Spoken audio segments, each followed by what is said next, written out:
The rain hammered the orphanage roof like fists demanding entry, but inside room 7, it was the silence that broke me first. I was 9, curled under threadbare sheets that smelled of bleach and forgotten dreams, when the door creaked open and a scrawny kid with eyes like storm clouds slipped in, claiming the only empty bunk, mine. He didn't say a word, just dropped his duffel and climbed up, leaving me on the cold floor with a backpack for a pillow, whispering to myself that this was just another thief in a world full of them. That night, as thunder rattled the windows, I vowed I'd never forgive Jordan Hale for stealing not just my bed, but the fragile sense of home I'd scraped together. 15 years later, the skyline of Brooklyn pierced the dawn like jagged promises, and I, Alex Rivera, was still running from that floor. I'd clawed my way out of the foster system with a scholarship to NYU and a part-time gig slinging coffee at a hipster haunt called Brewhaven. At 24, I had a shoebox apartment in Bed-Stuy, walls lined with dog-eared psychology textbooks, and a single photo of the ocean, blue enough to drown in. My life was a careful grid: classes on trauma recovery, shifts dodging entitled undergrads, and nights scrolling Grindr for connections that never stuck.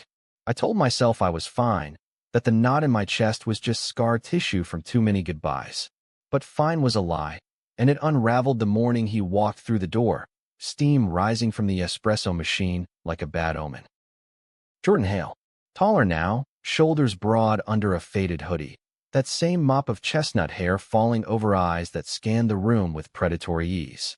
He ordered a black coffee, voice low and unchanged, like gravel under tires. "Large, please." Our gazes locked over the counter, and time folded in on itself. The orphanage bunk, the floor's chill, the way he'd smirked in the morning light, as if he'd won some unspoken war. My hand froze on the cup, coffee sloshing over the rim. "You." I breathed, the word of accusation. He tilted his head, recognition flickering like a faulty bulb. "Alex?" "Shit," from the group home. The line behind him shifted impatiently, but the world narrowed to us, two ghosts in a caffeine haze, destiny's cruel joke, served hot. I handed him the cup without another word, my knuckles white, and watched him drop a crumpled 5 in the jar before vanishing into the drizzle. The rest of the shift blurred, orders barked, machines hissing, but my mind replayed that smirk, now edged with something softer, almost apologetic. By closing time, the knot in my chest had twisted into a noose. Why here? Why now? Brooklyn wasn't big enough for both our histories. I locked up, hood pulled low against the persistent rain, and trudged home, the streets slick with neon reflections. My phone buzzed, a text from my roommate, Mia, a fiery lesbian artist who'd claimed our couch as her studio. "Late night? Karaoke at the Dive?" I typed back no, then deleted it. Distraction sounded good, but Jordan's face lingered, stirring dust over wounds I'd buried deep. That night, sleep came in fragments, haunted by echoes. In the orphanage, after he took the bed, we'd been forced into an uneasy truce, sharing contraband candy from the corner store, whispering secrets under flashlight beams about parents who never came back. He was 11, all sharp angles and sharper wit, bounced from home to home after his mom OD'd. I was the quiet one, sketching waves in notebooks to escape the chaos. For 3 months, we were almost brothers, until social services split us. Him to a farm upstate, me to a string of indifferent houses in Jersey. Letters exchanged at first, then faded. Now, at 24, I wondered what fragments of that boy survived in the man who'd stolen my peace all over again. The next week dragged like wet concrete. I buried myself in lectures on attachment theory, ironic fuel for my own detachment issues. Mia noticed, of course. Her radar for emotional landmines was impeccable. Over greasy takeout in our living room, surrounded by half-finished canvases of queer icons in vibrant oils, she prodded. "Spill, Rivera. You've been ghosting everyone since Monday." I shrugged, poking at lo mein. "Old ghost, actually. Ran into a foster kid from back in the day."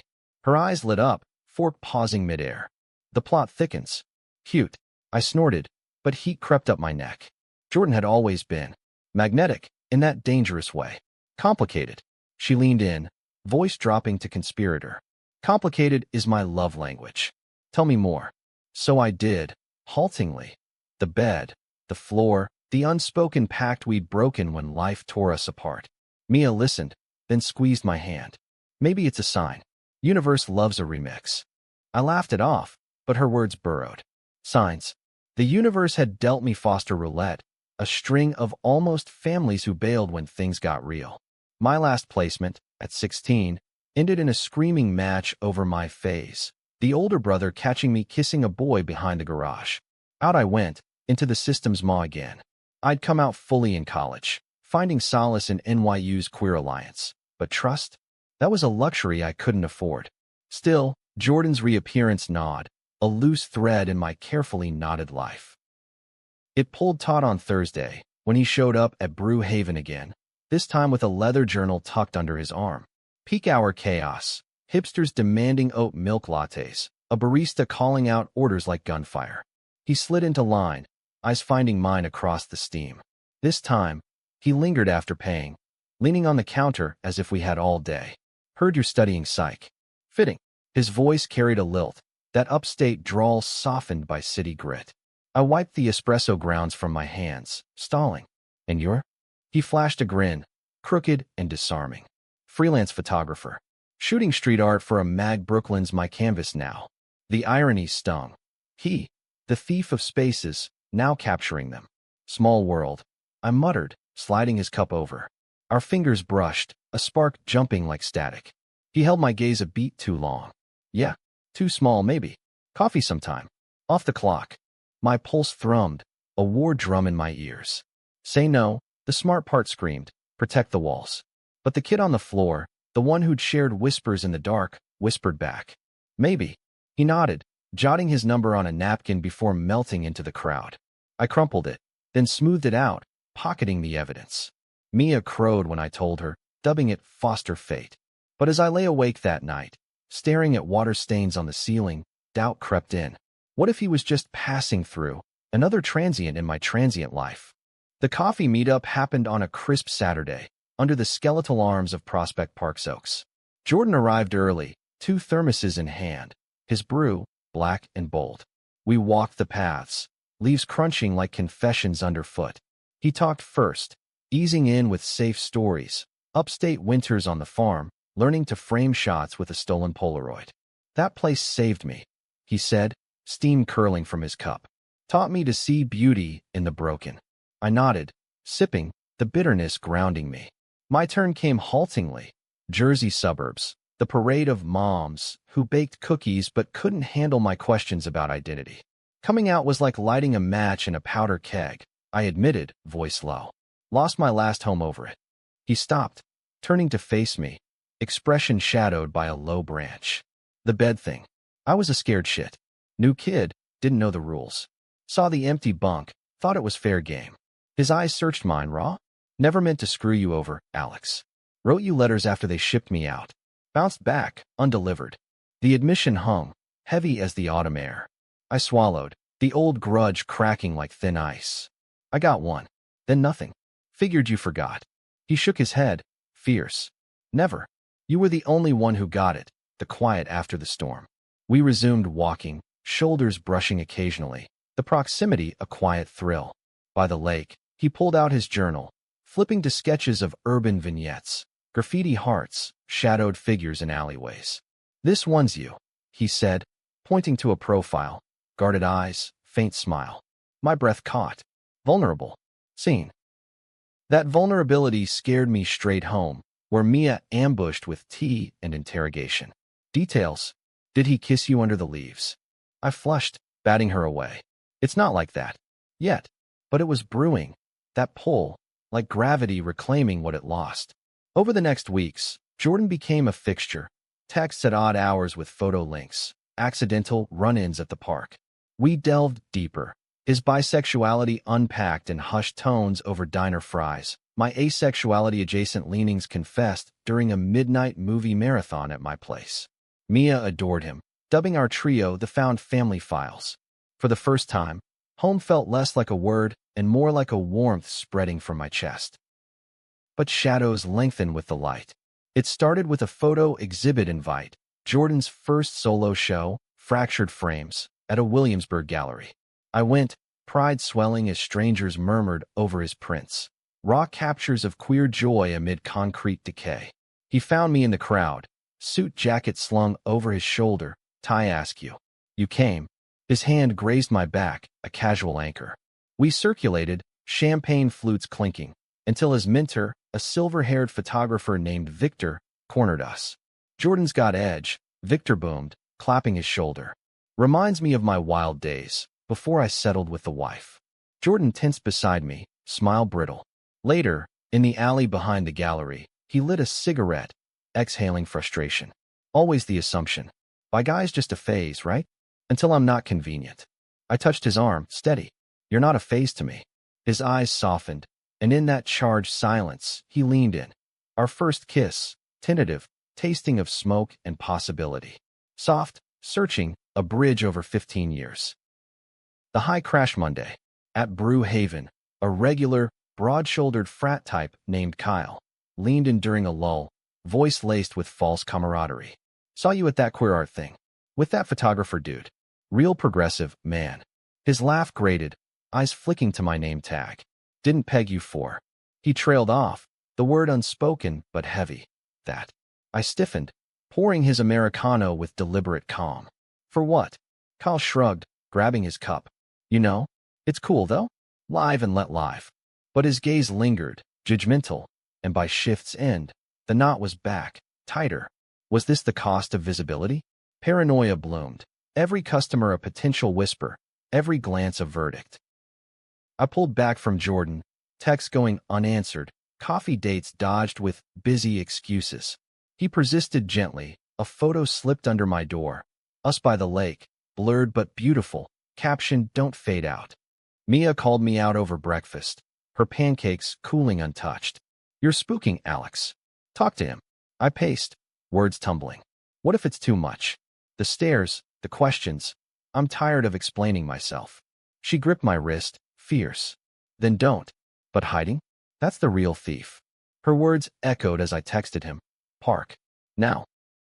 We met at dusk, the air thick with impending storm. He arrived breathless, concern etching lines around his eyes. Talk. So I did. The microaggressions, the fear of being reduced to a label. He listened, then pulled me close, forehead to forehead. I get it. More than you know. My upstate family. They took me in, then outed me to the town preacher when I brought home a boyfriend's jacket. Lost everything again. His voice cracked, vulnerability mirroring mine. But we don't have to face it alone. Rain began to patter, but we stayed, arms wrapped, the downpour washing away the distance. That night, in my apartment, we talked till dawn. No more kisses, just truths laid bare. Friendship first, the foundation we'd skipped as kids. Yet destiny, that fickle thief, had more in store. 2 months in, Jordan's exhibit caught the eye of a major mag, a spreading out, profiling queer visionaries. Excitement buzzed, but so did scrutiny. Reporters dug, unearthing our foster pasts like buried relics. A blurb in the article, Hale and Rivera, bonded by childhood in the system, now forging paths in love and art. My phone exploded, classmates texting congratulations mixed with prying questions, Mia's group chat ablaze. But the backlash slithered in, an anonymous email to the gallery, promoting deviance with taxpayer funds. Jordan laughed it off at first, but I saw the strain, the way his sketches grew darker. The real fracture came at a queer youth center fundraiser, where Jordan volunteered photo sessions for at-risk kids. I tagged along, helping with setup, the room alive with rainbow banners and laughter. There, amid the chaos, I spotted him, our past incarnate. Tommy, the older foster brother from my last home, now a volunteer coordinator, clipboard in hand. His eyes widened as they landed on me. Then Jordan, arms slung casually over my shoulder. Alex? Holy shit.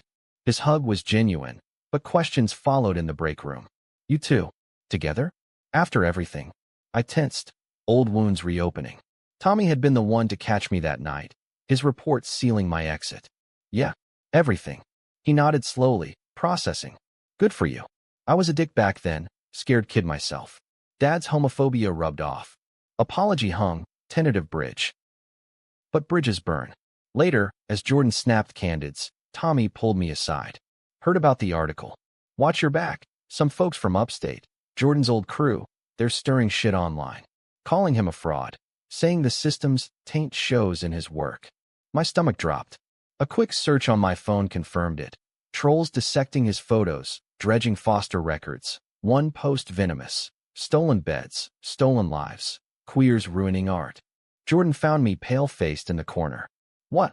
I showed him, the words a poison dart. His face shuddered, journal slamming shut. Let them. It's noise. But that night, alone in his loft, he confessed the toll. Sleepless nights. The fear of losing the one thing he'd built. We rallied, channeling it into action. Mia organized a counter-event, reclaimed frames, a pop-up show at Brew Haven blending Jordan's photos with her portraits of queer survivors. The turnout stunned, foster alums sharing stories, allies amplifying voices. Tommy showed, bringing a donation from the center. In the crowd's warmth, Jordan and I stole a moment on the fire escape, city lights sprawling below. This, he murmured, hand in mine, is home. Our kiss then was deeper, a vow amid the vulnerability. But as applause filtered up, a shadow loomed. My phone lit with a call from an unknown number. Alex Rivera? This is CPS. We need to discuss your involvement in that event. The call was a gut punch. Turns out, the trolls had escalated, filing complaints claiming our glorification of foster trauma-endangered kids. An investigation loomed, threatening Jordan's volunteer status, my psych internship. Panic clawed, after all these years, the system rearing up like a hydra. We met at the park at midnight. Rain-slick benches our confessional. It's bullshit, he growled, fists clenched. But it'll drag us under. I gripped his hand, steady despite the storm in my chest. Not if we fight. Mia joined the war room, her legal eagle girlfriend drafting appeals. Tommy offered insider pull at the center. Even Kyle, the frat jerk, texted an apology after seeing the show. My bad, man. Ignorance is a bitch. Weeks blurred into battles, meetings with caseworkers, media statements denouncing the harassment. The climax hit at the hearing, a sterile room in downtown Manhattan smelling of stale coffee and bureaucracy. Jordan and I sat side by side, testimonies stacked like ammunition. Tommy testified first, voice steady. These men turned pain into purpose. That's not danger, it's hope. Mia's girlfriend eviscerated the complaints as baseless bigotry. When my turn came, I spoke of the floor, the bed, the boy who'd stolen it, and, unwittingly, my heart. We grew up fractured, but together, we're whole. Jordan followed, his words a quiet thunder. The system took everything once. It won't take this. The panel deliberated, minutes stretching like hours. Then, the verdict, cleared, with commendations for our advocacy. Relief crashed over us like waves, tears mingling as we hugged in the hallway. Outside, sun broke through clouds, Brooklyn alive with possibility. Tommy clapped our backs, inviting us to his center barbecue. Mia hooped, plotting expansions. And Jordan? He pulled me into an alley, kissing me fierce under the noonday glare. Destiny's a thief, he whispered. But damn if it didn't return what mattered. In the months that followed, we wove tighter, my internship blooming into a thesis on queer resilience, his photography landing a book deal. The loft became ours, walls echoing with laughter, Mia crashing for game nights. Prejudices lingered, whispers in the wind, but we'd learned their hollowness. One evening, by the lake where it began, Jordan knelt, not with a ring but a vintage Polaroid. Us, young and bunk-bound, faded but fierce. Marry me? Not today, but when we're ready. I pulled him up, yes on my lips, the future unfolding like a well-lit path. We'd stolen moments from the dark, built a bed big enough for two. And in that, found not just love, but the home we'd always chased.